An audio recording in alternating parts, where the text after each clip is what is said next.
husband, Biliamin Bello Halil, of a domestic disagreement. Justice Halil Yusuf held that Mariam Sanda allowed anger to becloud her sense of reasoning. That the long arm of the law have actually caught up with the offender. But the truth of the matter is that the law has nothing to do with sentiments. The federal government has reaffirmed its commitment towards addressing challenges facing internally displaced persons in the country.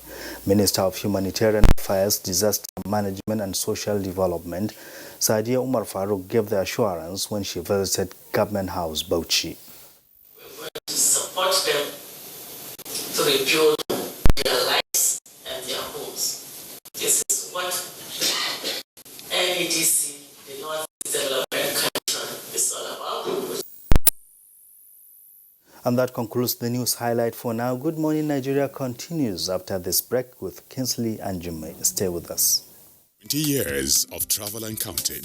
20 years of promoting tourism in Africa and diaspora. Over 3 million kilometers traveled. Over 30 African countries visited. Explored the diaspora in 4 continents. Connected over 100,000 happy tourists to Africa. Reached over 50 million homes. Igniting smile across Africa and beyond. As Goge Africa turns 20, we thank you and invite you to join us in a quest for 20 must-visit destinations in partnerships with the largest TV network in Africa, the NTA, Ministry of Information and Culture, Ministry of Transportation, Studio 24, Delta Airline, Toll Brokers International. You too can still be a partner. Call the numbers on your screen or info@gogeafrica.tv. Goge Africa, celebrating 2 decades of heritage, travel and tourism.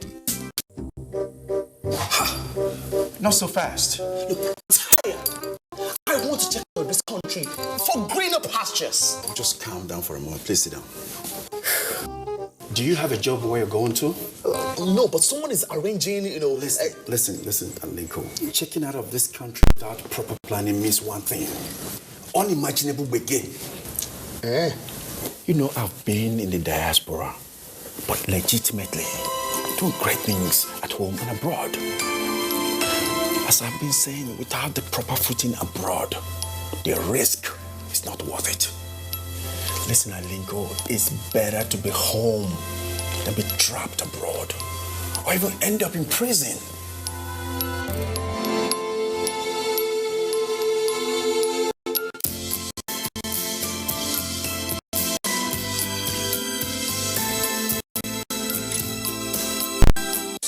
Are you a business owner struggling to find your way? Smeaton is the answer. The Small and Medium Enterprises Development Agency of Nigeria is here to help you succeed. How? Smeaton gives you entrepreneurship training that will make your business grow big. What else can Smeaton do for me? It can create access to finance. You mean getting more money for my business? Sure. Smeaton can help you prepare a good feasibility study and link you up with the finance institutions that would fund your business. Tell me more. It can also create access to market through local and international trade fairs, opportunity fairs, and exhibitions. Smeaton also organizes programs to identify innovative entrepreneurs and promote their business ideas. Wow, Smeaton is really the way to grow my business. Absolutely. For further information, contact us at Plot 35, Port Harcourt Crescent, Area 11, Garaki, Abuja, or visit our website www.smeaton.gov.ng or any of our state offices in the 36 states of the Federation. Think big and start small with Smeaton.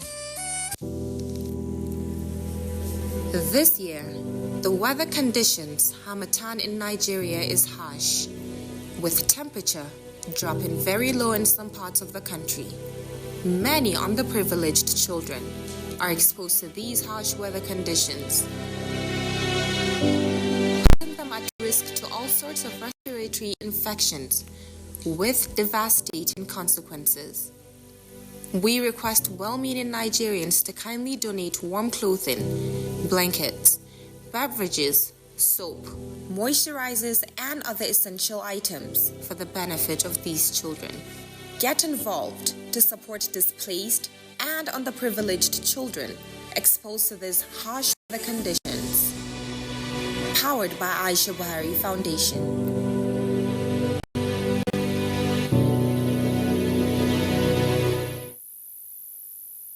Deputy Comptroller of Customs, Joseph Atta, the spokesman for the joint security exercise, over a period of time, either through indifference or deliberate non-compliance to the ECOWAS protocol on transit of goods by our neighbors, the Nigerian Customs Service have been raising this issue. MOUs were signed severally. They were broken as soon as they were signed. We've seized over 32,050 kg bags of rice, and that is a huge impact. And then the fact that the coming in of this foreign rice has been completely shut down. We've gone around, we've received testimonies of farmers who, before now, found it difficult to sell one truck on a market day. These people say it that those who could not sell one can now sell up to 20 trucks.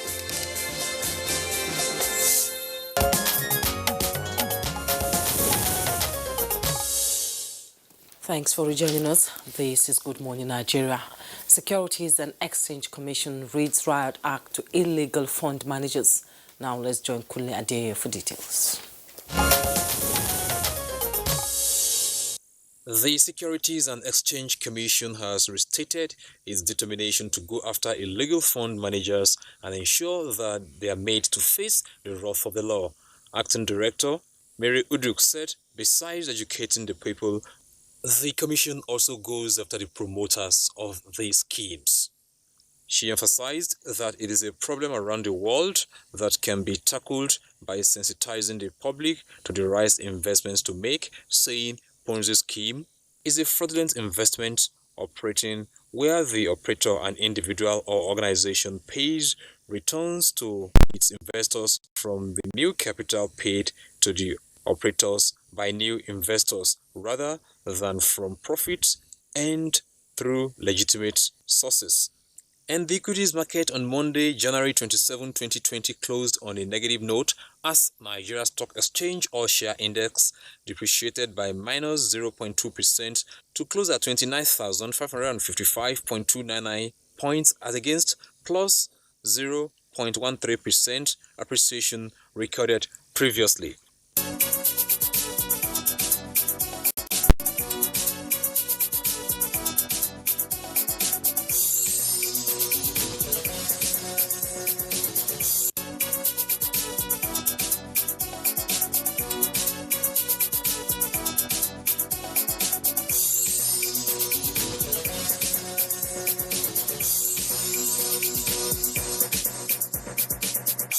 With business news, I'm Kunle Adeye. Many thanks, Kunle, for the business package. Next for us, a newspaper review.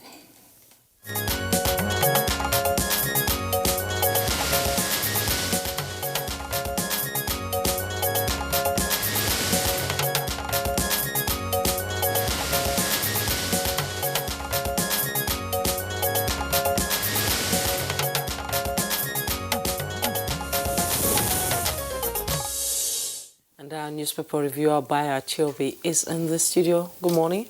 Good morning, Jumai. Welcome. Good morning, Kinsley. Good morning, Nigeria. All right, Baya, good to have you.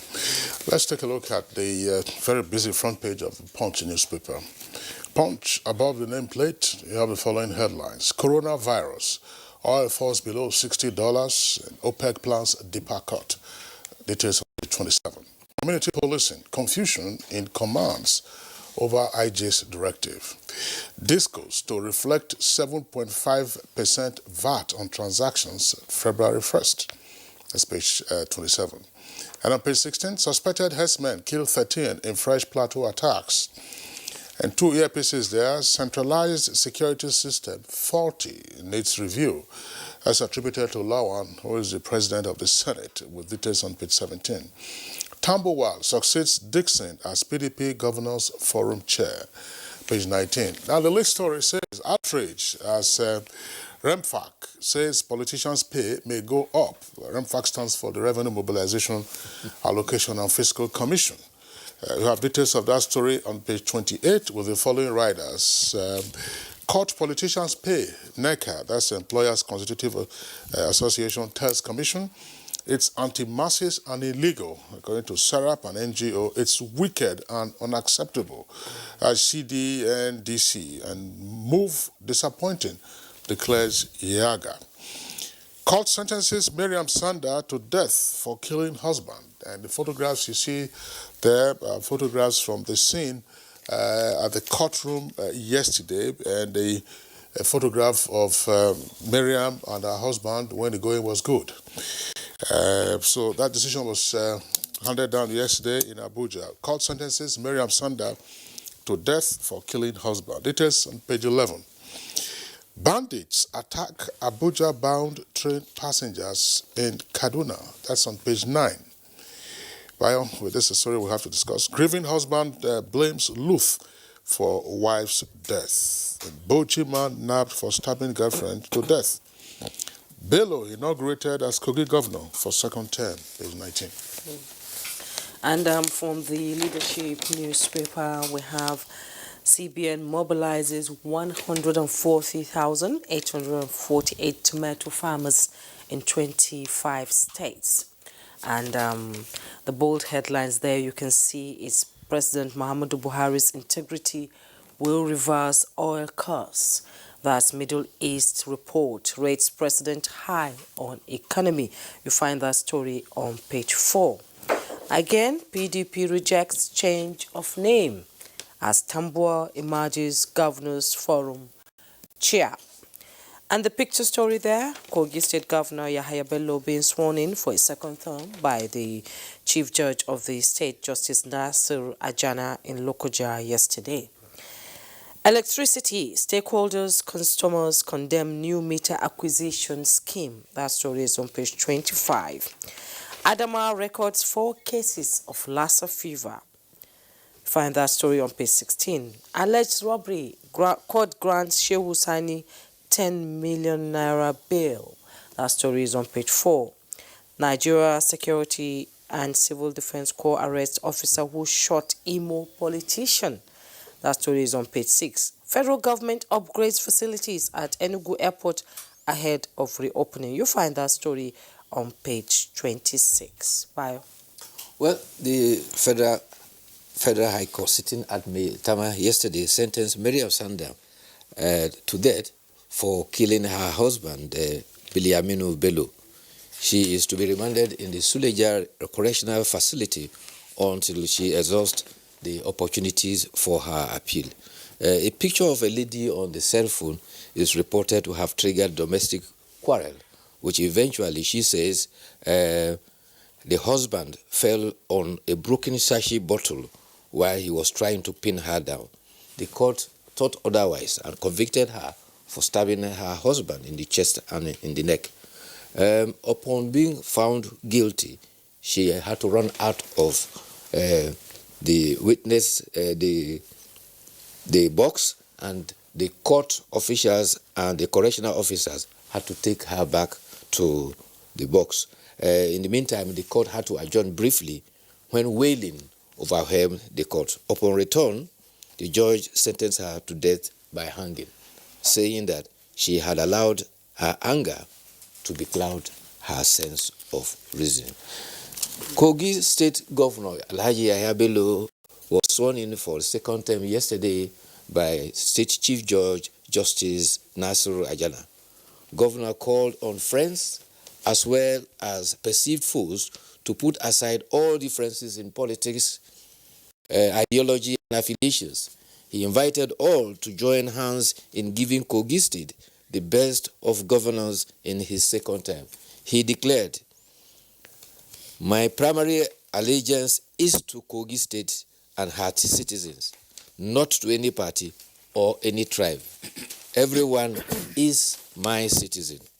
He will therefore call on everyone in the state to queue behind him for what he described as 3 Ps to carry Kogi State in the area of to be productive, to be prosperous, and also to be peaceful. He said focus will be on agriculture for improved food security, and he's to target what he described as the first agric revolution in Kogi State.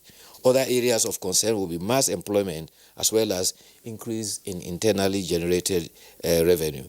Governor Yahaya Bello before he was sworn in, his deputy was also sworn in to commence the fourth term. There is a report that Kingsley read from the Punch about the Revenue Mobilization, Allocation and Fiscal Commission is to review remuneration of political office holders. What the chairman, Elias Mbam, said is that the review means the pay could go up or down depending on the outcome of the review. But the people created the impression that the review is certainly going to go up, which the paper cites agencies as condemning. Actually, Mr. Mbam said that the review, which is the primary responsibility of the commission, it will be done so that the remuneration will reflect the current realities. And he's added that it could go down or up. So that headline from the Punch is rather misleading because it created an impression that he had actually indicated that it was going to go up. Assuming this is a trial balloon from the chairman of the Revenue Mobilization and Allocation Fiscal Commission, the welter of reactions already from the number of bodies, SERAP, IAGA, and NECA, and others, should give an indication that the people want review to go down, not go up. Because the part of the complaint has been that political office holders are overpaid. In fact, the background provided in the papers is that, one, Nigeria is rated as a third world country of lower status when it comes to the economy.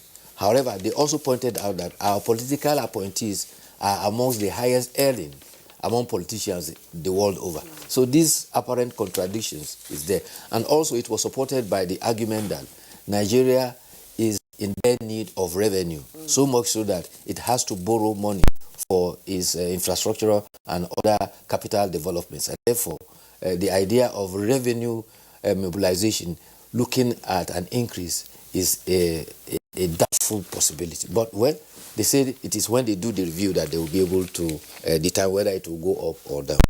The other area of concern is also in Oyo State, where caretaker committee chairmen for local government areas and 35 local development areas have threatened to resume. At the same time, those appointed as caretaker committee by Governor Seyi Makinde are also threatening to resume. So you are likely to have a conflict ensuing. This is basically because the Oyo State government argues that the election of the caretaker committee by the former governor Ajimobi, by the APC, was done in contradiction against a court order. Therefore, it was illegal. And you will recall also that the Honorable Attorney General of the Federation had drawn the attention of the Commissioner of Justice and Attorney General of Oyo State to the Supreme Court ruling that neither a state governor nor a state House of Assembly has the powers to dissolve an elected local government chairman. Well, presently, the elected by the former governor or during the former administration and the appointed caretaker are all set to resume, and it is likely to be a position for crisis. Quite around all right, there's this story I read earlier from the Punch. It says bandits attack Abuja-bound train passengers in Kaduna. Clearly, this should be some cause for concern. Yes, I listened to an audio yesterday, and a woman called her mom's phone, and they told her she said her mom is sick. Yes, we know your mom is sick. We left her somewhere just by the road where some railway workers, I just go and ask them, your mom is there. But the rest have been gone, have been taken away. I'm not too sure about the story, whether it was the train while on the track moving that it was attacked, or the passengers were attacked in the train station. Train station, Good. Actually. Now, earlier on, just about last month, there was a claim that bandits shot at the train. The managing director of the Nigerian Railway Corporation, yes, Engineer Ohiria, came to deny that there was nothing like that. That actually it was some bandits who hurled stones at the train that was passing. And about a couple of 6 months ago, there was also a story on the social media that gunmen had shot at the train, but because the train glass was bulletproof, it could not penetrate. Again, the Nigerian Railway Corporation said that it was a stone that was hurled at the train, not a gunshot. But the matter of concern now is that the train services has become very popular. And you need to go to the railway station to see the queue and the population of people who go to the railway station to use that facility, apparently because of the heightened fear of using the highway. The Kaduna State Governor, Nasir El-Rufai, has said that Kaduna State, Abuja-Kaduna Highway is now one of the safest in the country because of security measures that have been put in place. But citizens are still wary about using it. And that is why there's need to heighten security on the Kaduna-Abuja train and every train services for that matter. And it must be added that there are security men who accompany the train in its movement between Abuja to Kaduna and Kaduna to Abuja. Well, let me quickly read in paraphrase a story from page 9 of the Punch newspaper. Now, it isn't the train that was attacked. Punch reports some gunmen on Saturday reportedly attacked vehicles conveying travelers from the Kaduna train station at Gaza. It was gathered that the incident happened when the passengers alighted from the train, which arrived from Abuja at about 8 p.m. Some of the passengers attacked were said to have sustained injuries, while several others were kidnapped by the gunmen, who were said to be in their large numbers. Now, this is my perspective is that this is a worrisome development, in the sense that, okay, commuters have started avoiding the Abuja-Kaduna highway on account of, at some point, the incessant kidnappings that took place on that route. So they were not patronizing the train services, which is why you have quite a crowd at any material time at the train stations, whether here in Abuja or in Kaduna. Now, the kidnappers would appear to be targeting the commuters, who are using the train services, not on the train, but apparently, in the surrounding areas, to say, okay, if we can't get you on the Abuja-Kaduna highway, we will get you when you alight. When you alight the train. Between Rigasa and the Between Rigasa, Abuja is probably, Abuja is, yes, it's fairly difficult for them. What this points to, in my opinion, is this is part of what I think the security agencies also should be worrying about. Dealing with some of these challenges of insecurity would not require just kinetic approach, that is using arms and ammunition and so on and so forth. You are seeing the economic perspective to this. The kidnappers are desperate for money, which is why, they keep looking for all ways and means. So how do you respond to all of that? I think that's a responsibility for all the tiers of government. Yes, to respond to. Now we come to our editorial. It's coming from the Daily Trust newspaper. Lassa fever, declare war on it. Well, Lassa fever is currently living with us. As at the last count, at least as many as 12... with some people, not with us. With us, I'm talking about us as a nation, because it is a national challenge. At the last count, at least 12 states have been indicated as having reported incidences of Lassa fever. And not only that, it has been a recurrent incident almost every 2 years. In 2018, we had as many as 1,081 cases, and about 92, I think it was the death rate. So why are we not always ready? Okay. So the challenge now is that we have to do something to tackle Lassa fever. Originally, Lassa fever was discovered in a village in Borno State, Lassa, when the first victim was a nurse, a voluntary service nurse, who became a victim there. And that is why it is given the name Lassa. And it's a virus. And the virus, for now, the editorial is saying that we need to take critical measures. First of all, to ensure that we take the war to the conveyor of Lassa, that is the rodents. And I think I agree with the editorial in the sense that, like Kingsley once suggested, we need to wage war against rodents to make sure that we eliminate rodents completely. As at yesterday, the Minister of Environment had addressed the press, and there's indication that officers of the Ministry of Environment will be going out to take charge of sanitation and areas, market in the areas where rodents seem to exist. Who is doing this? The Ministry of Environment. Which ministry? Federal Ministry of Environment. What are state ministries doing? Well, what are local governments doing? Good. So it should trickle down to the state and the local government. But however, my immediate concern is in big urban areas, Abuja not excluded, there are public refuse dumps that are sitting patently and opulently in public. And those are the areas where rodents go to feast on. So we need to get our acts together. I remember specifically that a governor had directed that the local government chairman must find refuse dump outside of the city to make sure that they reduce incidences of rodents, because once you eliminate the rodents, we have won the war halfway. But the editorial is suggesting that there should also be inoculation. So far, I'm not too sure whether there is a vaccine for Lassa fever as yet. Yeah. Okay, Baya Toyebe, I would like to thank you for being around. We'll see you tomorrow. Thank you. Thank you. It's Good Morning Nigeria, live on the network service of the NTA. We'll take a short break now. When we return, we'll get ahead with our principal item for discussion. Have love, we'll be able to unite, irrespective of tribe, religion, culture. So we keep preaching on love. That is the only binding force. Let us love ourselves, irrespective of where the person comes from.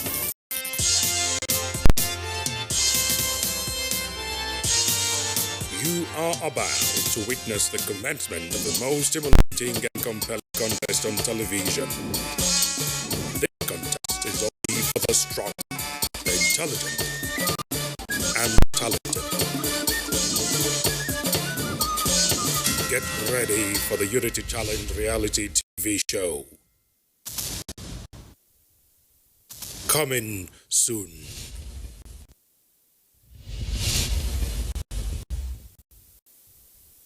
No perfect family may be under threat by germs. Germs can cause infectious diseases like diarrhea, typhoid, and flu. These infectious diseases are amongst the biggest killers of adults and children. In Nigeria, tens of thousands of children under the age of 5 have died due to diarrhea caused by germs. These illness-causing germs are everywhere. Dirty surfaces, on cuts and wounds, on your clothes, in unclean bathing water.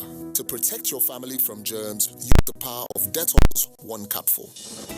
For surface cleaning, for first aid, for your laundry, in your bathing water, and to protect your family from up to 100 illness-causing germs. Introducing Dettol with aloe vera. Soothing aloe vera with the power of Dettol. Just soft on skin, hard on germ. Be Dettol Sure.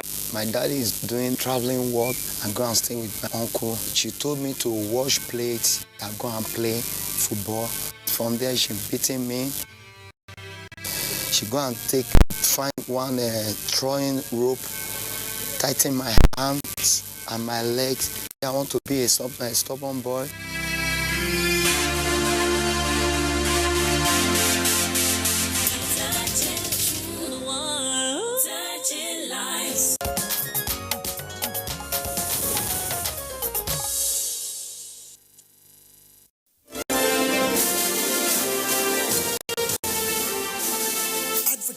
Your goods and services on the right channel gives you an edge over your competitors. NTA News 24 has all the platforms for your target audience. Stations on DSTV channel 419, OTV channel 46, Star Times channel 101, and Free TV channel 703. With our digital format and wide range, we can reach your customers in next to no time. We are eager to promote your business, goods, and services. So partner with us for a very rewarding business experience. For more information, please call Henry on 083-379-0884 or visit our office at NTA Headquarters, Area 11, Garki, Abuja. NTA News 24. News and more news. And to set the tone for our conversation, let's listen to this background report by Aisha Ubali. Nigeria is one of Africa's largest economies, playing its big brother role in conflict resolution with its military deployed on peacekeeping operations across the continent. However, the huge burden of tackling both internal and external conflict, as well as those in the region, may be quite a stretch, despite the country's image as a powerhouse in the West African sub-region. Many of her allies, such as the United Kingdom, have extended support to make the work easy. Since 1960, when Nigeria gained independence, it has maintained strong relations with the United Kingdom, its former colonial master, which is now one of its strongest allies. The strength of these ties have made security issues in Nigeria of great concern to Britain, with the two countries exploring ways on improving bilateral relations. Recently, President Muhammadu Buhari visited the United Kingdom to attend the Africa-UK Investment Summit, where issues of security, economy and climate change were given priority attention. The UK had in the past made commitment to sign defense and security agreements, which will aid in the transformation of the way both countries work together to combat shared threat by expanding training programs for the military as well as offering broader supply of equipment. Meanwhile, the issue of education, especially in the Northeast, engaged the attention of the two countries who seek collaboration to enroll more children in schools. The projection is that the London summit will deepen Nigeria-United Kingdom investment ties. Thank you very much, Aika Bali, for that background. Here with us in the studios to discuss this issue in further detail, would like to welcome the Special Advisor to the President on Media and Publicity, Mr. Femi Additional. Mr. Additional, pleasure to have you with us on the program. Good morning, thank you. Also here with us in the studios is the Chairman and CEO of Nigerians in Diaspora Commission, Honorable Abuja Dabiri Arewa. Pleasure to have you with us. Thank you. Good morning. Okay. Jumain? We have in the studio as well Nigeria's former ambassador to Pakistan, Ambassador Dauda Aladi. You're welcome to Good Morning Nigeria. Thank you. Pleasure Good morning, to have you join us. And from our Lagos studio, we're being joined by an investment banker and economist, Tilewa Adebajo. Welcome to Good Morning Nigeria. It's a pleasure to have you join us. Thank you. Good morning. And of course, right there in the middle of your screen is His Excellency, the Governor of Abia State. That's Dr. Okezie Beazo. He's joining us via Skype from Umuahia, the capital of Abia State. Your Excellency, pleasure to have you with us this morning. Thank you, Kingsley. All right. Now, while the Skype connection is still good, visuals and audio, let's begin. Let's begin with you. let's begin with you, Your Excellency. You were, of course, at the UK Africa Summit that just ended in London. Give us a sense of your appreciation of what went on, especially from the perspective of a subnational entity. Well, thank you. I want to first of all thank Mr. President for making me part of that trip, because Nigeria is moving ahead. We seem to have done quite a lot in terms of primary production of agricultural products. We're almost self-sufficient in rice, and we're also marching on oil palm and cassava. There is a need now to value chain, value addition. We must do something to add value to these products. And we want to key into the pro-Brexit UK economy, see what is on the table for Nigeria, how we can get support in terms of equipment, in terms of technical support, to make sure that we don't come to the market with just cassava. We can come with starch, and so on and so forth. So for us, in Abia State, we went there to promote the Enyimba Economic City. We are looking for anchor investors. We are looking for those who will help us do infrastructure.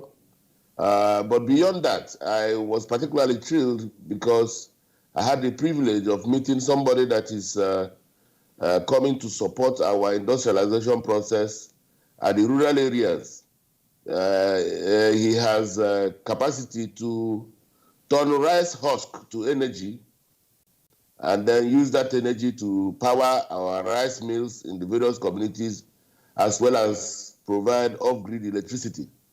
They can also use peelings from cassava to fire the cassava processing machines, and we can produce starch in our various local governments. So we are targeting 2 of such cottage industries per local government, depending on the interest of that local government. Some of our local governments are quite good in oil palm, some are good in rice.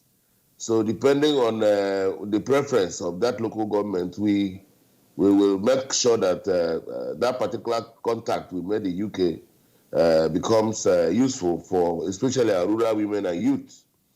I'm also happy with the prospects of our country collaborating with other countries around the Lake Chad region to do something about Lake Chad, because that particular issue speaks to not only climate change issue, but in the economy of the Lake Chad region, because once we can get that right, we might also be on our way to solving the security problem from that area, because hunger is a catalyst for strife.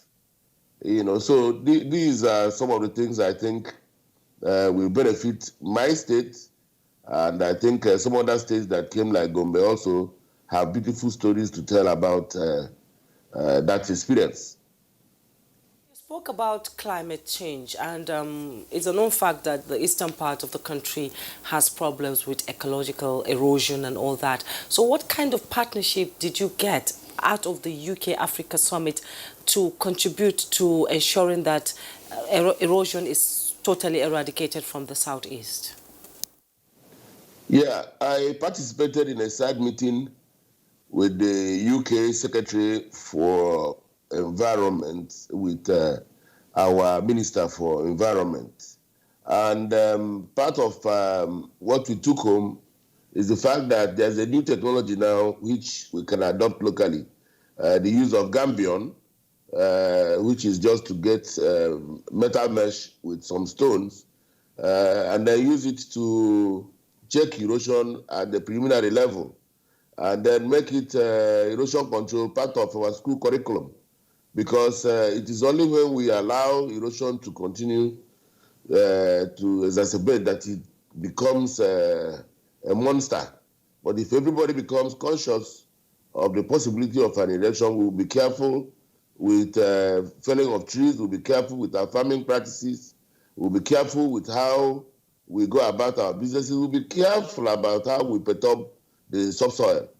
And this level of consciousness, from what I gathered, could help us also mitigate against erosion at that level. But for areas that has been devastated, we are seeking support both locally at the federal level and internationally to make sure that we make sure that it doesn't ravage our homes and reduce our the land area which is not big enough for farming. We are working with NewMap and other international donor agencies to ensure that we mitigate against erosion in our state going forward. All right. Thank you very much, Your Excellency. We will return to you in the course of the conversation. As we said, we have 4 other guests, 1 in Lagos and 3 with us here in the Abuja studio. So let's come back now to Abuja, where we earlier introduced our guest, Mr. Femi Adesina, Special Advisor to the President on Media and Publicity. You were with the President on this trip. Again, give us a sense of what went on from your perspective as a journalist. Well, I'll say I did my work as a journalist from there, covering the different events and reporting to readers back home. I'll say it was a very successful outing for Nigeria. I know that there are opinions about this kind of meetings and summits now. You have India, Africa, you have Japan, Africa, you have China, Africa, Turkey, Africa is coming now. You have UK, Africa now. Aswan was at least basically African. Yes, there are opinions about it, but we have that local saying that it is he that has a saw that hops to where he can get a cure. Africa has severe deficits, particularly in infrastructure and investment. And these are opportunities for investments to come into the continent. And they are like win-win situation. It's not as if anybody is coming to exploit the continent, but they're bringing investment. Of course, when you bring investment, you are not doing it for free. You benefit, the host country benefits. So I think this UK Africa Investment Forum was a good one. Immediately from there, we began to see results. The National Investment Promotion Commission was there. It was able to unfold what Nigeria has for the world, and people began to key in immediately. You had people signing up to invest in power, to invest in aviation, and in some other sectors of the economy. So I think whatever the opinions are, the upside, the downside, it was a good outing for Nigeria, and we had things to benefit. All right. Thank you very much, Mr. Femi Additional. Now, let's bring in another journalist. Honorable Abike Dabiri Erewa, of course, who is the chairman and CEO of the Nigerians in Diaspora Commission and also former member of the House of Representatives. From your perspective, what do the optics of the summit reveal? But you specify broadcast journalist.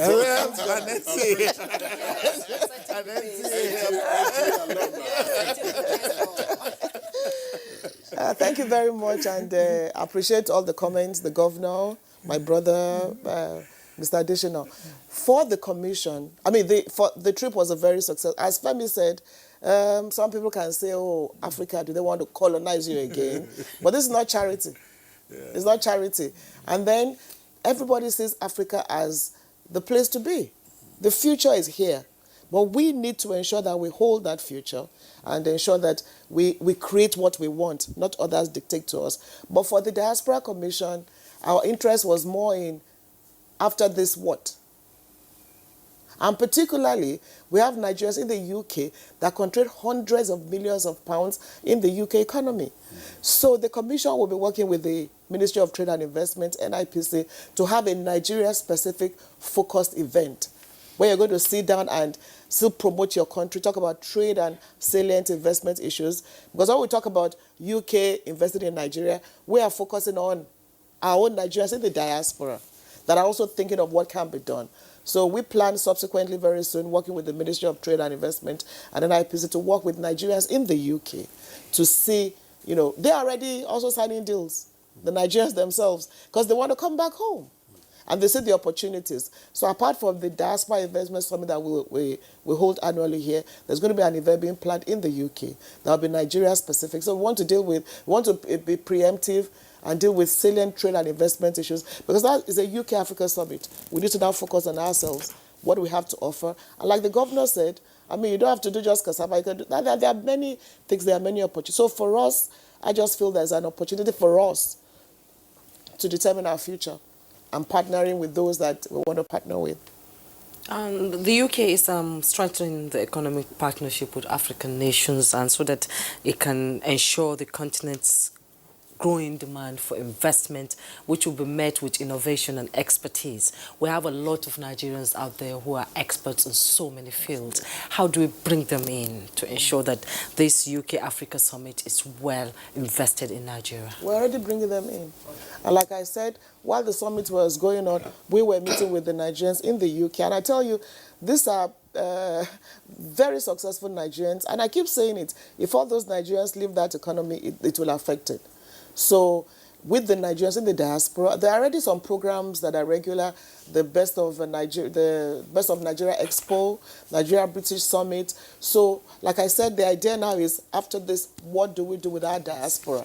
So for them on their own, who are already invested in Nigeria, some are already here, trying to go into agriculture mainly, and then innovations, like you said, ICT, agriculture has been a major focus, healthcare, some are already coming to set up hospitals, education.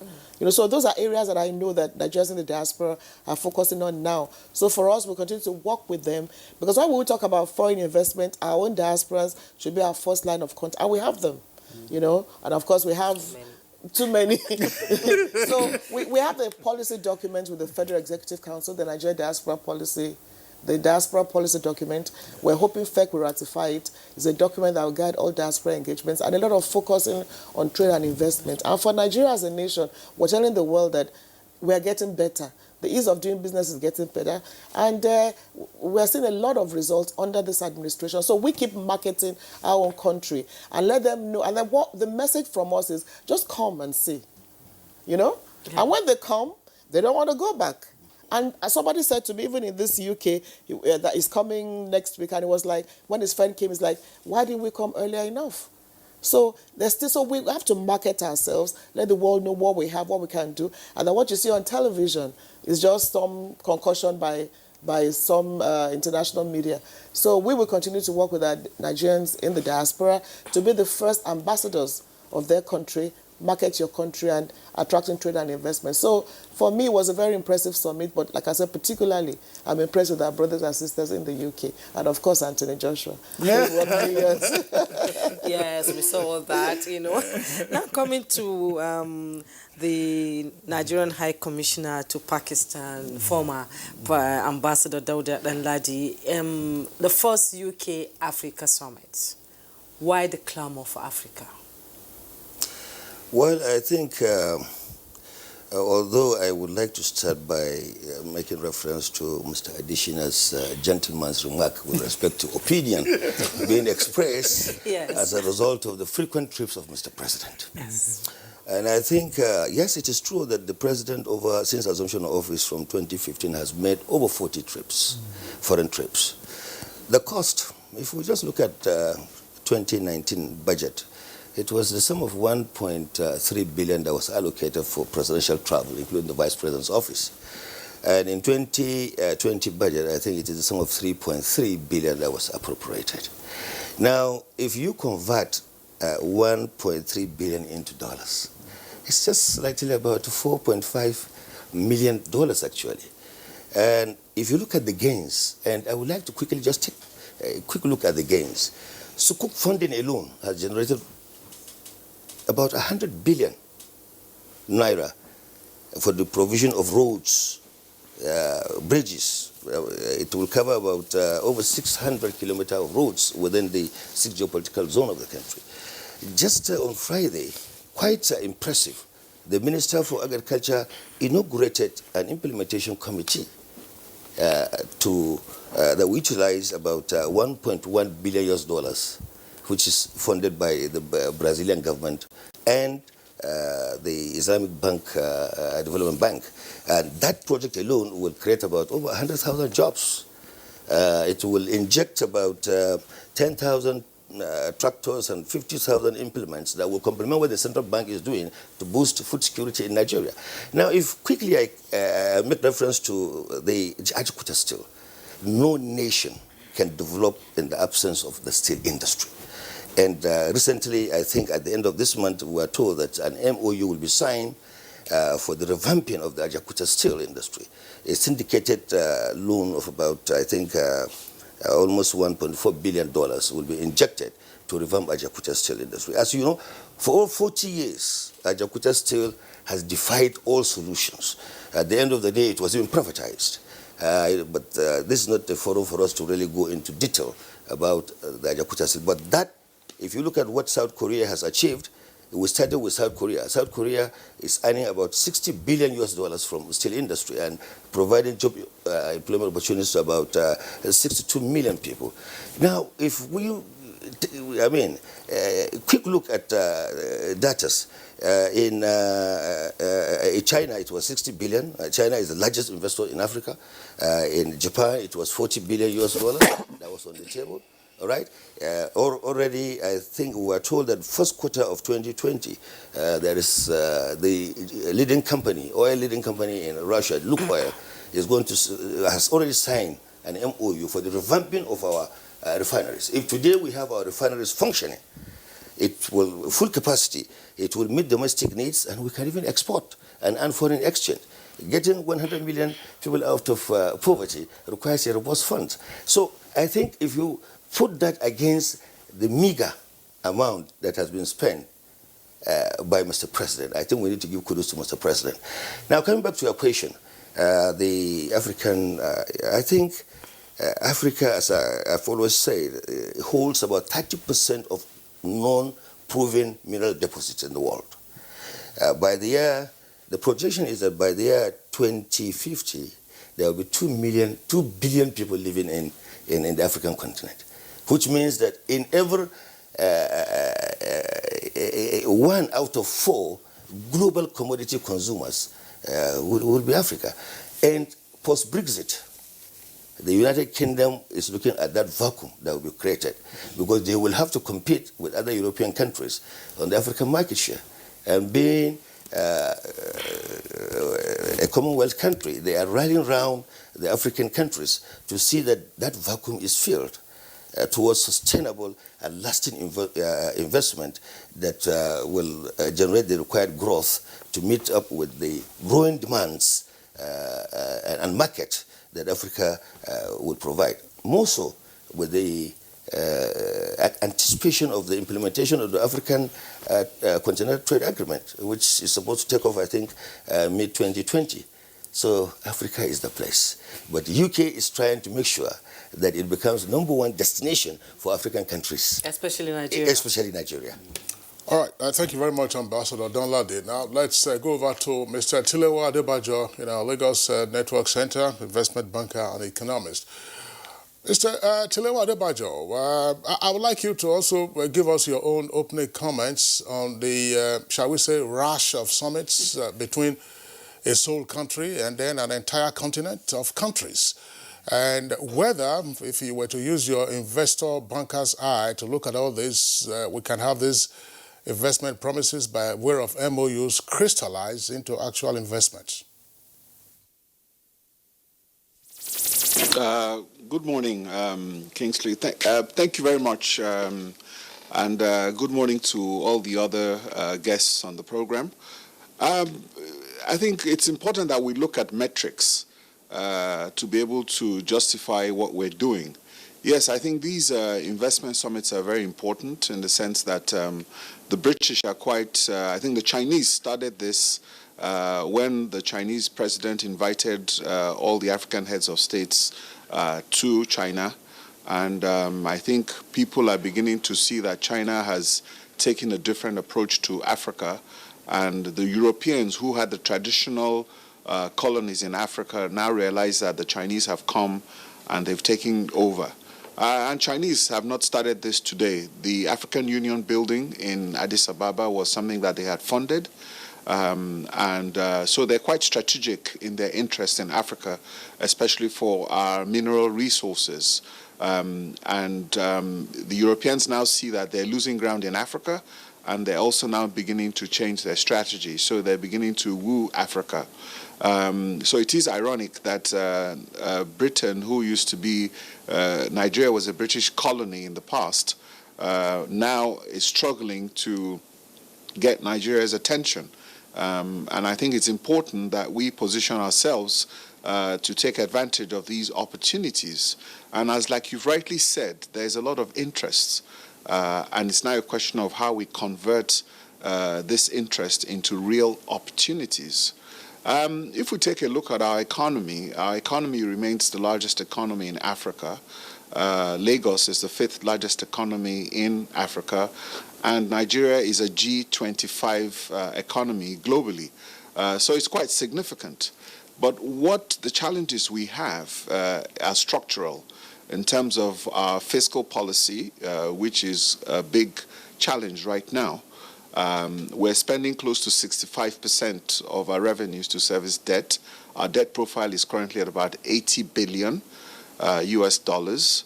And if you take a look at our debt to GDP ratio, which is about 30%, it's not very healthy and sustainable. The United States of America, for instance, has a debt to GDP ratio of 101%. But the US government only uses 8% of its revenues to service its debt. We use 65% of our revenues to service our debt. And there's a plan right now to increase our debt profile from 80 billion by about 30 billion to 110 billion. So it's important that we try to take a look at using foreign direct investments to be able to fund whatever investment deficits that we have. And I think that is the way to go right now, because our debt profile is not going to be sustainable with the debt we want to pile onto our projects. Now, we have some good projects in Nigeria at the moment. Right now, a final investment decision was reached on the LNG Train 7, which is a $10 billion investment. The government only owns about 48% of this project. And it's important that government should be able to use this LNG model to be able to create more investments in Nigeria. Because one of the biggest constraints we have now is getting that conversion and the bottlenecks between the bureaucracy. Now we have the NIPC, for instance, is doing a great job. If you go onto their website, you see all these investments that have been signed on, prospects. Now, how do you convert these prospects into opportunities? Take a look at Procter & Gamble. About 5 years ago, they put 300 million into this economy, set up a new plant. The government policies now changed, and all of a sudden, they've shut down that plant. Now, that is not a good signal. What are we doing to be able to put the right policies in place to be able to ensure that not only do companies come in here, when they make investments, our policies are sustainable to ensure that they stay? So these are the issues we need to address: fiscal policy, trade policy, investment policy. These policies and our monetary policies, these 4 pillars, have to be properly synchronized to be able to get this threshold to open the floodgates. Abuja, for instance, is sitting on a diaspora that brings in $30 billion into Nigeria every year. And this money has been going up over the years. It used to be $20 billion. Now it's $30 billion a year. Now, this diaspora money that is coming into Nigeria is what is helping to stabilize our foreign exchange rate. But unfortunately, this money is not coming in the right way because we have multiple exchange rate windows. If we harmonize our foreign exchange policy and take advantage of this diaspora money coming in, our exchange rate could go down to as low as 200 naira or even below 1. So my opinion is that naira is overvalued. So yes, I think it's a good effort, and I think it's important that the government and the president continue to go and promote an investment promotion for Nigeria. You have to sell yourself. And apart from selling yourself, what also happens is that when these people come back into Nigeria, and I'm happy with the comments of the governor in Abia State, talking about now agriculture and value added. It's no longer about selling the primary product. We need to add value to these products. And I think he's made a very valid point that we need value addition. And if we also take a look at the comments of the ambassador, and I think where he's talked about how things need to be more dynamic, and the policies need to be there to be able to support this. These are some things that I also agree with in terms of what the ambassador has said.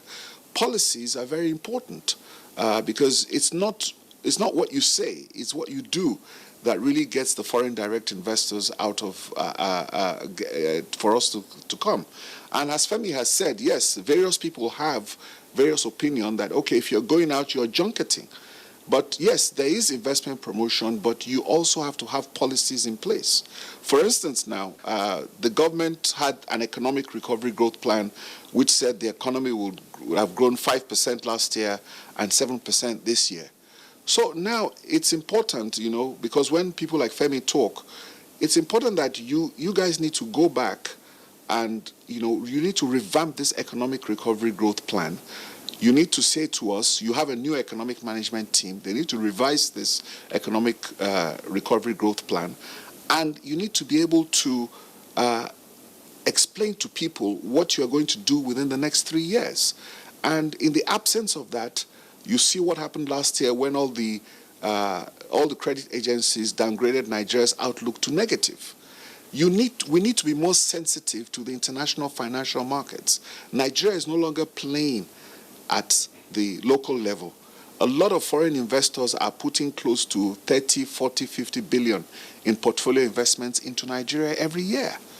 And they want to understand our policies. If we do not have policies to sensitize these guys, they will take their money away. And if we do not have the right policies that are sustainable, then the foreign direct investments are not coming. Like I said, let's take a look at where we've made progress. Take a look at the Nigerian LNG project. Take a look at that model, and let us see how we can begin to replicate it. Because despite or in spite of all the challenges we've had, and our economy is only growing at 2% per annum, Nigeria still remains the largest economy in Africa, and Lagos still remains the 5th largest economy in Africa. So there is potential. What we're looking for now is policy direction and leadership. All right. Mr. Chilewa Adebajo, thank you very much there for your opening comments, comprehensive As always, let's return to Umuahia with the Abia State Governor still with us via Skype. Now, Your Excellency, listening to the comments by the other guests, I would like to ask this question and then barrel it with another. Tilewa, for instance, is drawing attention to a critical financing mechanism for these investments. He's warning against increasing debt and then therefore advocating more use of equity. How does that gel with you in your attempts to attract investors as well as mobilize the opportunities for investors in your state? That's one leg. Second leg of the question, you've talked about value addition to agricultural produce. This is, of course, one of the focal areas that you have worked on. I remember very clearly that you have also tried to ramp up the productive base of the industrial clusters in and around Aba, for instance, the textile and the footwear. Now, how do all of this, as it were now, broaden the horizon of Abia State and knowing which core areas to attract for investors using the right funding mechanism? Thank you very much. I want to say that his concerns around our debt profile are valid, but my take on it is that one should not be afraid of borrowing, but the critical thing is what do you do with the borrowed funds? If we borrow to expand our economy and jumpstart production and support agriculture, we could create further opportunities to be in a good state to repay. But my worry in my state is, in addition to problems of infrastructure, we must do something to create jobs. Because by 2030, the population of Abia State will double, and we have a predominantly youthful population. So we will have serious trouble in our hands if we don't create jobs quickly. It is true also that the post-Brexit UK will be looking for business in Africa, just like China and other parts of Europe are looking for business in Africa because cost of labor may be cheap here. We must also be mindful of the fact that unskilled labor may be cheap. Of course, it has to be cheap because it is unskilled. It is also unavailable. You can't do anything with unskilled labor. So we must do something about capacity building and preparing our people to take full advantage of the opportunities that will come. Then back to the second leg of your question, I'm happy to say that today in Abia State, we have gone to the point where we have successfully automated shoe production. So even in trying to participate in the continental free trade, Abia State is happy and proud to say that we are bringing shoes, bags, and all kinds of leather works, but today in an automated way. And we have also established an SME microfinance bank that supports these small-scale industries who cannot meet with what it takes to borrow from the regular banks to come and take money between 100 and 250,000 naira to set up businesses that can support what we are doing already. But our new thinking now is to further broaden the economy of our state, focusing on youth and women. And that is why we are targeting 2 cottage industries per local government in the agro-allied subsector. And we are not doing every crop. We are looking at cassava, we are looking at oil palm, we are looking at rice and some cocoa. We don't want, like I said earlier, to take cassava to the marketplace. We want to take starch. The reason is that starch is a very good raw material for pharmaceutical industries, and the shelf life is better. And the women are going to support primary production of cassava because we are not reinventing the wheel. It is what they know how to do already. But we are going to set up a system where we can buy off from the women the excess of what they harvest from their cassava farms so that we can encourage them during the next farming season to do more. We will also intervene by bringing cassava stems that can give them more yield per hectare. But fundamentally speaking, primary production will remain in the hands of women. The youth can now participate in the value addition process for cassava or for oil palm. Between 2016 and 2018, we generated about 4 million seedlings of Tenara species of oil palm, and we have planted them. So in the next 2-3 years, we're expecting a glut. So if we don't do anything about palm oil processing, we're going to also have problems. So we want to create a pool by adding value to these products.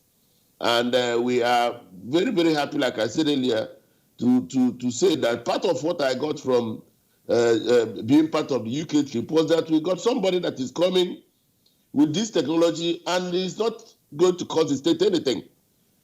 He's coming to deploy his technology to use what would have been waste from all these farm produce to power the equipment and also provide off-grid electricity for the rural communities.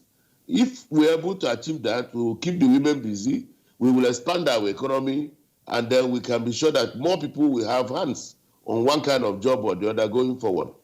You know, so this is what I think is my take on this now. Coming from an industrials area and attending the first UK Africa Summit, which area do you think should be strengthened, you know, in regards to Brexit? And how do we balance trade with so much coming out from your area? Oh, yes. Like I said earlier, my greatest fear, even in signing on to the Continental Free Trade Area, is that I don't want Nigeria to be a dumping ground for other African countries also. A lot of things are happening around Togo and Ghana in terms of cocoa. For us in Abia State, we have chosen to continue to run on the things that our people can do well traditionally. And that is to say that we are going to remain major players in the leather subsector and in the garment subsector.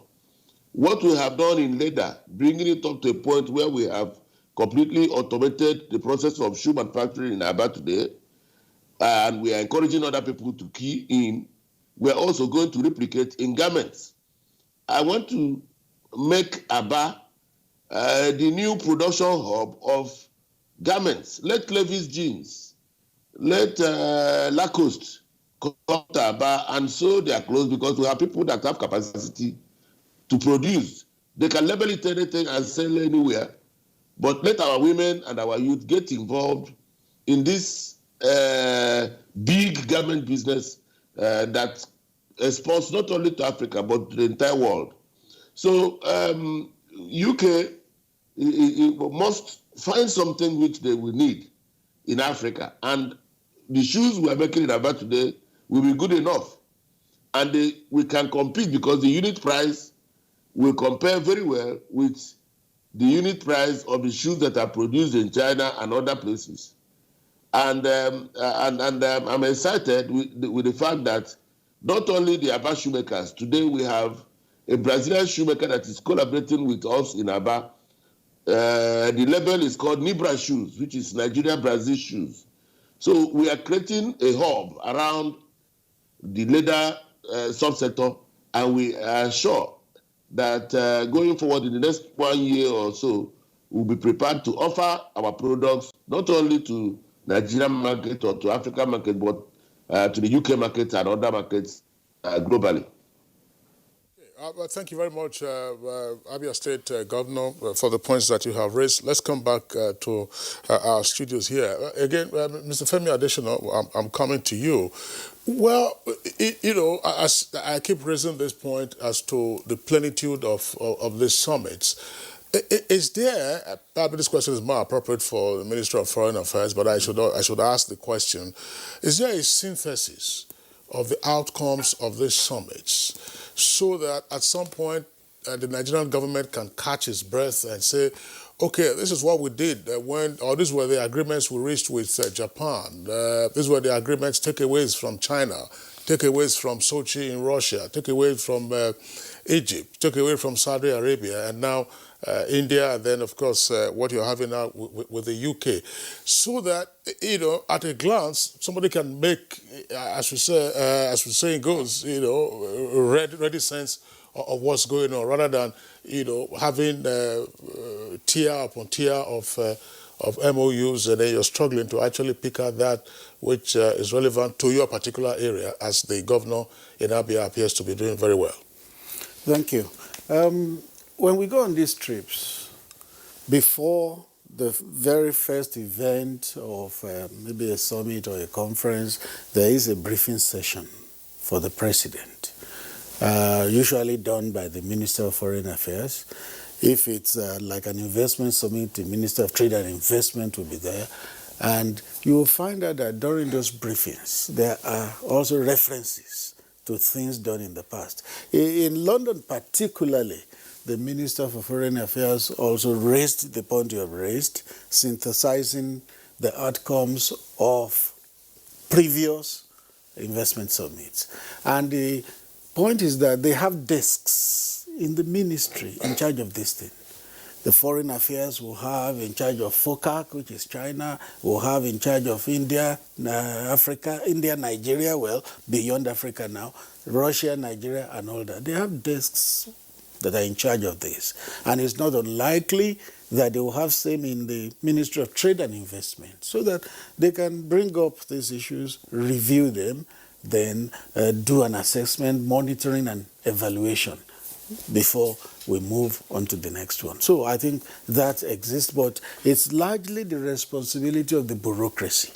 And the onus is on the bureaucracy to ensure that these things are brought forward consistently, so that we get all the gains that we can from such summits.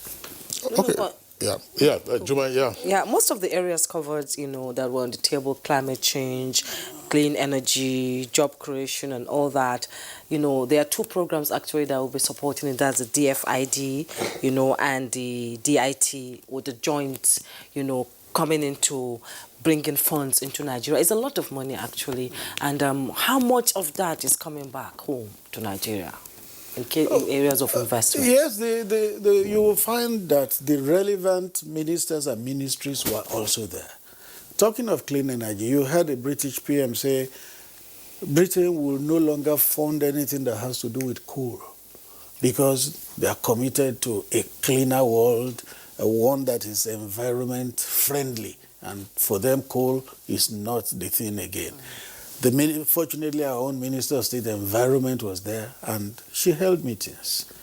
On climate change, when our president met with the British PM, it was also an issue. It came up. Then the PM pledged that the UK would be willing to partner with Nigeria and the Lake Chad Basin Commission countries to ensure that the recharge of the Lake Chad becomes a reality. So all these things are done, and what is important is that you have the relevant officials of government there who can always follow up. At times when these trips happen, Nigerians, particularly our own industry, the media, they are often quick to say, it is a large team. Yes. What are they all doing there? But there are things to do. Yes, if you do all those discussions on recharging Lake Chad, for instance, and the relevant government officials are not there to follow up, what then do we get out of it? Okay, well, thank you very much, Mr. Additional. Back again to Honorable Abike. Still on, the role of the Diaspora Commission in trying to woo Nigerians abroad, to target investments in the country. Again, if you like, part of our obsession on Good Morning Nigeria always has to do with the participation of the subnational governments in all of this. What vibrations do you get from Nigerians? I mean, we're talking about how deep the pockets of Nigerians are in the UK, for instance, and the level of the interest that they have. But in most cases, the impression is that everybody has to come to the federal government. If they don't come to you, nothing gets done. What is it that you find that is perhaps the missing link now, and how the subnational entities can be, as it were, dredged up to also be enthusiastic about canvassing diaspora investments? Yeah, thank you very much. First, I want to tell the governor, I hope he's still there, that he should expect me in Abia. I want my Nibra shoes. I want my Nibra shoes and bags. So I think that's a good one. I just want to say, if that is sustained, it's not going to be perfect, but if that is sustained over a period of time, and we believe in ourselves as Nigerians, I'm sure we'll be proud to wear Nibra shoes and bags, and that is very critical. And Brazilians are amongst the best shoemakers in the world. Brazilians. We had, at our last Diaspora Investment Summit, there's a lady, and I think she came from Abia, who exhibited beautiful shoes and bags, and they were probably made in Nigeria, and even used some of our local, Okay. So really, I just want to say that is very commendable. Now, in terms of, sorry, what was your question? My question, of course, you drifted into bags and shoes, and I hope the governor will respond to that appropriately. Mr. Governor, please get your chief of staff and others to respond. Yeah, talking about subnational level. Entities. Now, what the commission has done, number one, the remittances that Mr. Adebayo talked about is about $25 billion. And I'm glad, the commission has put that on the front burner. And you asked, where's the money? We're working, anyway, that's another topic for another day, but it's huge.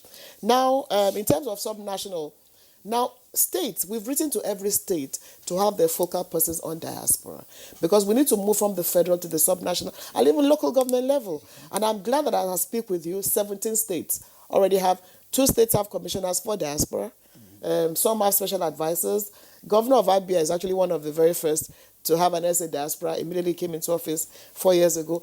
And on the 4th of February, we're meeting with all of them here in Abuja, the very first meeting of all focal persons on diaspora in Nigeria. And I hope every state will send somebody, but 17 already have their people on diaspora. For instance, Imo State had the very first Imo Homecoming Summit in Imo State, which we attended. I come and see Imolites from all over the world who came for that summit. And 2 of them, after the summit, we went to visit them.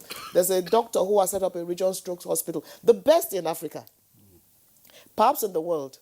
Now, people are coming from South Africa, from Morocco, from different parts of the country, of the world, to use that hospital.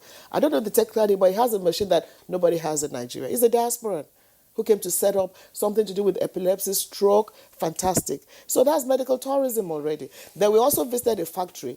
The guy has set up a factory where he does doors, security doors, PVCs, everything. He decided that as a diaspora, let me come and set up this factory here in my state, rather than be imported from China. So what we do is that we use those as examples. We went to the, traveled, if I got to know Imo much better, went to the communities and profiled these 2 people. So, like you said, we're focusing on subnational level and even local governments, and we're getting cooperation from states.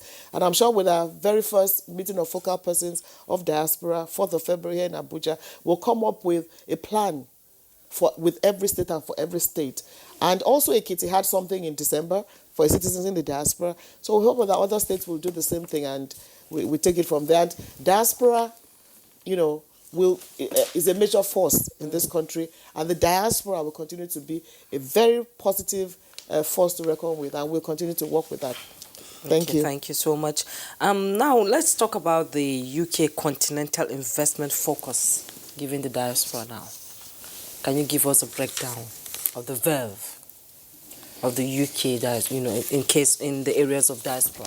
You mean our diaspora in the UK? Yes. Oh, everybody's excited. A lot of them want to do things, but no structure. So the commission has provided that structure. Yes, okay. So we're in touch with them. We work very closely with NIPC and the Ministry of Trade and Investment. So, there was so much excitement in the air. Like I said, we had another event with the diasporans, and it's like, listen, we all want to do one thing or the other. So, like NIPC website, they are going to the website to see areas of opportunities. And usually a lot of them want to go to the various states. So when you come to Abuja, you don't have to, it's not Abuja that you're going to invest in. So we're linking them with this. And that is why it's important to have these focal persons on diaspora in the various states. So there's a lot of excitement. There's a lot of, they are eager to do things in their country. They are eager to participate in their country. Then we want to also have a Nigerian diaspora investment trust fund. Okay. So that, you see, we talk about remittances, $25 billion, and like people say, where is the money? It goes into, sending monies to pay school fees. And then again, the money comes in not as dollars, but you're paid in naira. And we have been asking why. The National Assembly is asking why. So those are, in fact, the National Assembly is looking into that. If you send your money in dollars, why am I getting it in naira? And I'm telling you, like Tilewa said, if we focus on that properly, it can crash the rate, the exchange rate. Yes, so it's a group that we really cannot ignore. So all that is is in the pipeline, and we continue to do our best at the Commission. Thank you so much. Yeah, the issue of the remittances by diaspora, I mean, it's one that was articulated in a very persuasive article by the former Minister of Finance, Anthony Ani, sometime late last year. And I think that generated quite some reaction. But it's a matter that will... Is it persuasive or controversial? It's a matter that we'll have to interrogate at some point. That's why I said the National Assembly has now begun that interrogation. We've written our own report. We've been to the World Bank, who actually, they collate these figures, and there's no debate about $24 billion. Even on CBN website, that's what you'll find. So where the 2.6 billion came, even we don't understand. So you're saying 10% of what we say we get is what you're accounting for. So like I said, it's a bit controversial, but the National Assembly is even actually on it, and they'll be meeting, the Committee on Diaspora will be calling everybody to the table so that we iron these facts once and for all, and then put in place policies. We've been stressing policies, and that's why we hope we have the diaspora policy in place. Policies that will even, if we can double that amount of money. Policies that would work. Well, let's have the policies first, and then you have a commission to drive it. Okay. So let's have the policy there, then we drive it, working with our diaspora brothers and sisters. So there's so much to do with the diaspora, and even beyond remittances, there are concrete areas of investments that is already happening amongst Nigerians in the diaspora. All right, you're watching Good Morning Nigeria live on the network service of the Nigerian Television Authority. We'll take a break now. When we return, we'll continue with the conversation, and then, of course, take your comments that have come in via tweets. I'm the Managing Director of Petroleum Product Marketing Company, a subsidiary of NNPC. There are significant price discrepancy between Nigeria and its neighbors across Africa. There's a discrepancy of between 150 to 250 naira. That creates an incentive for arbitrage, whereby smuggling triumphed by taking petroleum product across the neighbors so that they can be sold at higher price. While the smugglers are making the money, Nigeria is paying for it. And that payment is distorting everything that we do in terms of planning, in terms of our ability to fund, and thereby taking money that is meant for development. The introduction of this Operation White will have a reduction of close to 6 million liters on a daily basis, which if you take an average of 150, translate to a saving of over $1 billion naira every day. That is the benefit of Operation White, and we have started seeing the great benefit.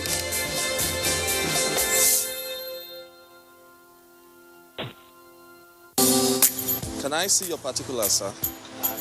Officer, my particulars no dey here. In that case, you'll have to come with me to the police station. Officer, which levels? Where I for find you something make you take arrange your weekend. What? Offense number 1, driving without particulars.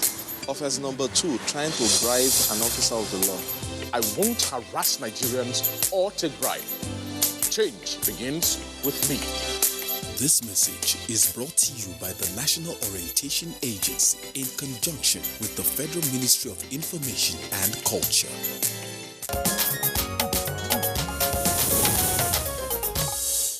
All right, you're welcome back, and it's still Good Morning Nigeria on the network service of the Nigerian Television Authority. We're live here in the Abuja headquarters studios. Let's return very quickly to Tilewa Adebajo in our Lagos Network Center. That's the point that Femi Adesina stressed. It was perhaps an obiter, as we say in law, but it's pretty relevant. Now, he says that the UK emphasized at that summit that they would not be interested in funding or financing coal-based projects on account of the fact that, it will be counterproductive to their climate change stance. But here we are. The Chinese, with whom we are doing a lot of business, and China, of course, is all over the African continent. China has been reopening some of its coal plants and pushing ahead with investments in coal. And we also have a number of investments in our coal subsector, because the deposits around Kogi, Enugu were being the most famous, and parts of Nasarawa, which leads me to this point to say, okay, you see the position of the United Kingdom on coal, and then you see what the Chinese themselves are doing. How do we discriminate against potential investment offerings so that we don't compromise our own national interests? At Sochi, for instance, the Russia-Africa Summit, we came away with the offer to say that, okay, they will help us with our refineries and so on and so forth. We went to Saudi Arabia, and it was the same thing. The Saudis said they will help us with our refineries. How do we discriminate against these offerings so that we have the best of all the offerings, rather than getting sucked into one, and then we have all kinds of regrets? Well, it's very simple. I mean, you need to know what your policies are, and you have to stand for something. If you don't stand for anything, you'll fall for everything. So it's important that we define our policies. We understand what our industrial policies are, what works for us. At this stage where we're not able to provide the right amount of power that we have, then it might be difficult. I mean, we have one of the largest gas deposits in the world. And with gas, you can generate electricity. So that isn't Nigeria's problem. Nigeria's problem is not a resource issue to generate power. We have so much gas that we're not using it. Like I said, one of the biggest investments today is in gas, LNG, Train 7, $10 billion project. That's a gas project. We have another project in Olokola that we're yet to reach a final investment decision on, another gas project in LNG. Most of the power in Nigeria is generated by gas-powered thermal plants, and that is an area where we have competitive advantage. So that is not a problem for us. So if the British government wants to give us money to develop our gas fields, then that's fine, you go there. The coal fields that you see in Kogi is probably things that might be used because of location of industry. There's big cement industry there, and they might use coal to fire their plants if gas pipelines are not already there. So yet again, it also depends on our own industrial policy. And I think what is important, like I said, is that we need to define our monetary policy, we need to define our fiscal policy, we need to define our trade policy, and we need to define our industrial policy. We need to synchronize it and understand how we want to develop our economy. Our economy is growing only at 2.5% per annum. Our population is growing at about over 3% per annum. That is not significant, and that's why we have 100 million Nigerians in poverty. We need to find how we're going to stimulate this economy by synchronizing our policies to be able to get 6 to 7% growth, to lift our people out of poverty. That must be a priority. So we have the natural resources at gas to power Nigeria. So Nigeria's problem is not looking for sources of energy. We have multiple alternatives, and of course we also have hydro. We have hydro plants in Kainji, which is generating close to 600 megawatts that cannot even enter the grid. We have hydro plants in Shiroro. So we have alternatives. Nigeria is a blessed country, and like I've always maintained, it's now a question of let us put the right policies in place, let us set a policy direction that will be able to endear us to grow this country, this economy by 6% per annum and lift 100 million people out of poverty. We have the policies, we have the manpower, we have the resources. We're now looking for the leadership. Okay, thank you so much, Mr. Tilewa Adebajo. Thank you so much for your response. I will be coming now to the former Pakistani High Commissioner, and I'm talking about free trade zones. The president on the sidelines of the UK Africa Summit was talking with the Prime Minister, who described Nigeria as not just a world leader, as a continental leader, but an international power of the future. And are we looking at a new Commonwealth free trade area, just like the president is pushing for? Do we see that in the future? Yes, I think I see that in the future, looking at the vast, huge potentials that Nigeria has, and the fact that the implementation of the free continental trade agreement, it's scheduled to take off, I think, mid-20s, 2020, and that will generate a huge market and provide the necessary platform for various investments, especially by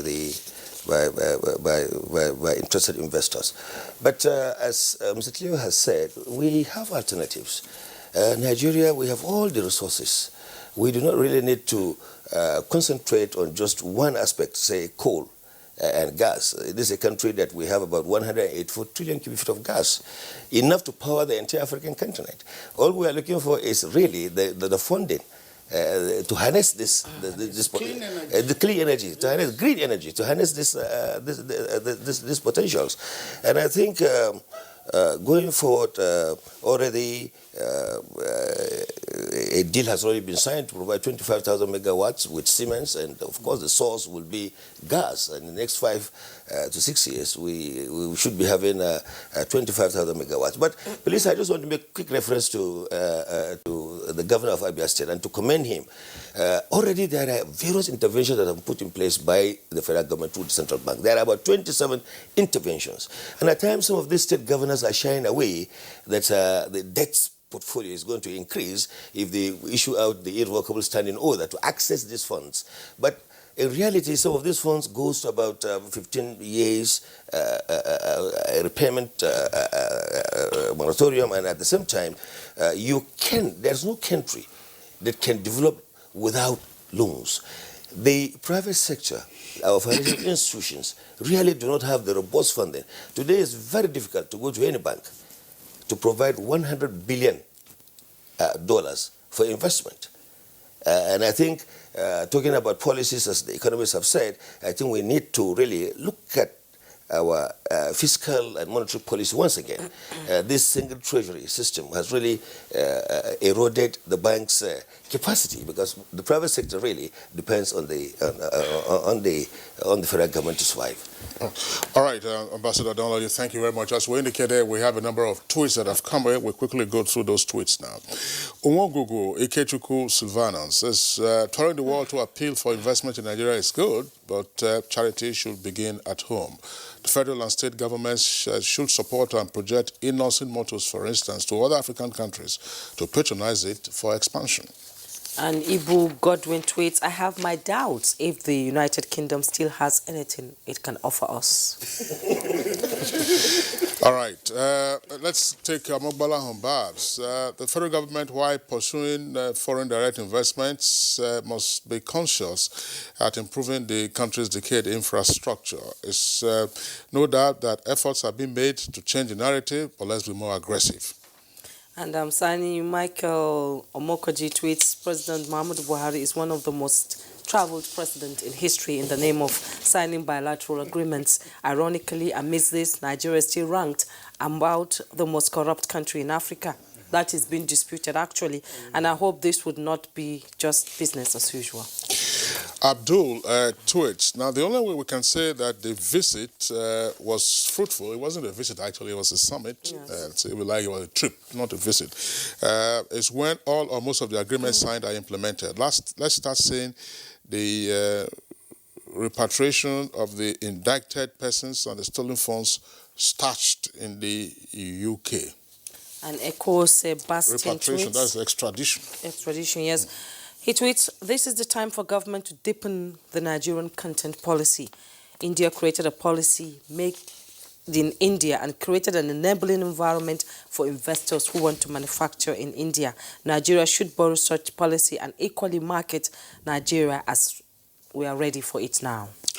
All right, this is coming from Yusuf Bili Aminu. He says the only way to lure investors is through remedying our internal encumbrances, good hospitals, stable electricity, schools, and so on and so forth. And by the way, yes, these very things we're talking about, good hospitals, stable electricity, and schools, there are also investment opportunities. Yes. I'm sure you listened to Honorable Abike talk about the investment in the health sector. So if we don't have good hospitals, that provides you an opportunity for investors to come. Yes, and Law Alpha C tweets, do accommodate these tweets by reading them. It makes the program exciting and all-encompassing. We have to read all of them, but unfortunately, most people send very long tweets, and it takes a long while to read.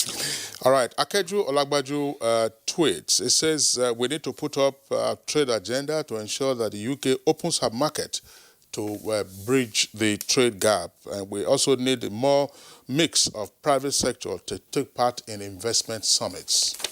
And Chris Simon tweets, as the summit strengthening the UK's partnership with Nigeria and other African countries to secure a prosperous future for all citizens, the issue of insecurity should also be addressed because no investment thrives on the land that is not secured. Let the visit not be a normal visit. It's a summit, actually, but let summit strengthening a bilateral ties between Nigeria and UK in the areas of investment and infrastructure development. I was just wondering, just to wrap up, I wanted to just ask His Excellency the Abia State Governor this question before we sign him off. Now, you were part of the President's delegation. There are 36 governors, and all 36 governors couldn't possibly have been with the President. How do your brother governors benefit from your experience and deals that you have struck on behalf of Abia? We know that other governors have been accompanying the President, but in this case, how do you share your experiences? We have a peer review mechanism. There is the Governors Forum where we meet at least once or twice every month. I hope I'll have the privilege of sharing my experience with my colleagues. And this is not the first time. I was not there in Russia. Governor Yade went, but he brought something which has been useful to me in Abia. So I think I have enough to share with my colleagues, and we have a platform for that. On that note, we'd like to thank His Excellency Dr. Okezie Ikpeazu, the Executive Governor of Abia State, has been with us via Skype from Umuahia, the capital city. Excellency, thank you very much. But do not forget the request by Honorable Abike Dabiri Erewa with regard to her bag and shoes, Libra shoes. You know, she slightly got off course when she was still thinking about those shoes. The excitement, Thank you very much, Your Excellency. Okay. And from Lagos, Mr. Tilewa Adebajo, let's get your closing thoughts on this and other pertinent issues. I know you talked about having the right policy framework to be able to drive all of this, but what else would you like to see? First of all, I think it's important to understand that the federal government of Nigeria doesn't have any land, so any foreign investor that comes into Nigeria is actually going to go to a state to operate. And I think that's why it's important to get the subnationals involved. As the ambassador knows, he is, as an ambassador, is the #1 investment manager for Nigeria in whichever country he is. And a lot of the ambassador's job is mostly investment promotion. So I think quite clearly we've got it there. And I think the governor is quite impressive on his focus on value addition, and of course Aba is noted for manufacturing and their shoes. So we need to develop these industries, and there are lots of people I even know, my friends in Aba, who are in manufacturing, and they're exporting to West Africa and beyond. So they're already in the African Continental Free Trade Zone already. They're doing that. We just need to encourage that. You know, Abike has a passion for what she's doing. And I think that she's brought this diaspora issue to the front line. And I think it's this sort of passion that gets things done. And you see, so what I would just like to say to Femi is that we need a policy. The government needs to articulate its policy over the next 3 years. in terms of what he wants to do with the economy. The economic management team needs to upgrade the economic recovery growth plan, because that's the last thing we have. We also need to let Femi know that we need to coordinate the economy. It's not just about the central bank governor sitting there and talking about monetary policy. You also have to go into some fiscal restructuring. The debt profile, Femi, is not sustainable, no matter which way you look at it. And a lot of these projects you're talking about in infrastructure are quite bankable. And if you put the concessioning rights, we have an infrastructure regulatory commission. Get them involved. A lot of these projects are bankable. The government does not need to spend money on it. If you put the projects out properly, foreign investors will come in, even with Nigerian banks, collaborate, and Nigerian investors, the local direct investors, and they will get these projects done. Government can't do everything, and that's something we need to realize. So please, Femi, there's issue of coordinating monetary policy, fiscal policy, trade policy, and investment policy. We see what you're doing in the border. We understand what it's trying to do. On the short run, it's okay. But on the long run, you need to be able to control things properly so that we have a balanced economy.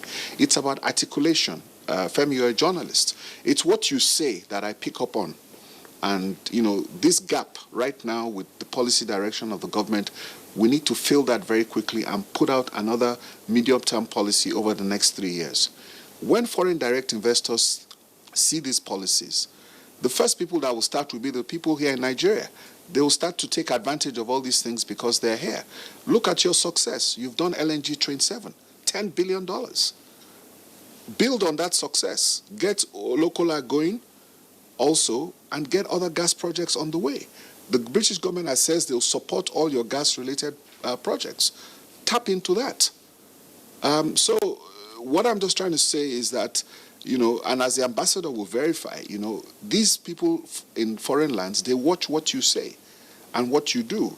So please, if everybody can have Abike's passion and we can have the right policies in place, you know, we can get things done. I really don't have a doubt about that.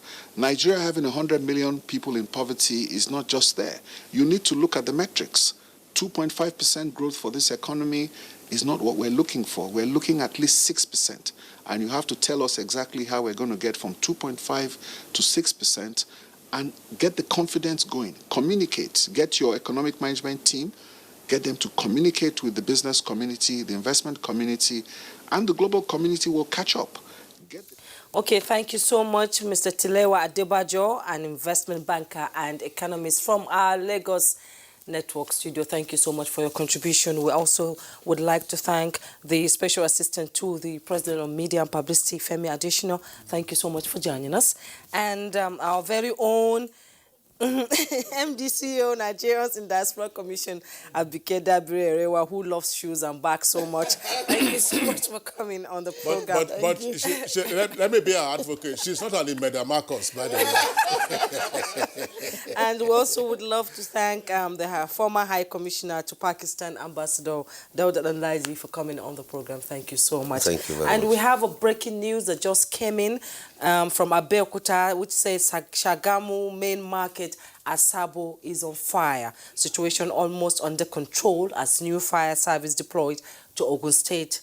DC Obisa San, Olatunde, and other relevant agencies are on ground to put out the fire. We hope they put it out. Details in our subsequent bulletin. Well, Sports Update is next.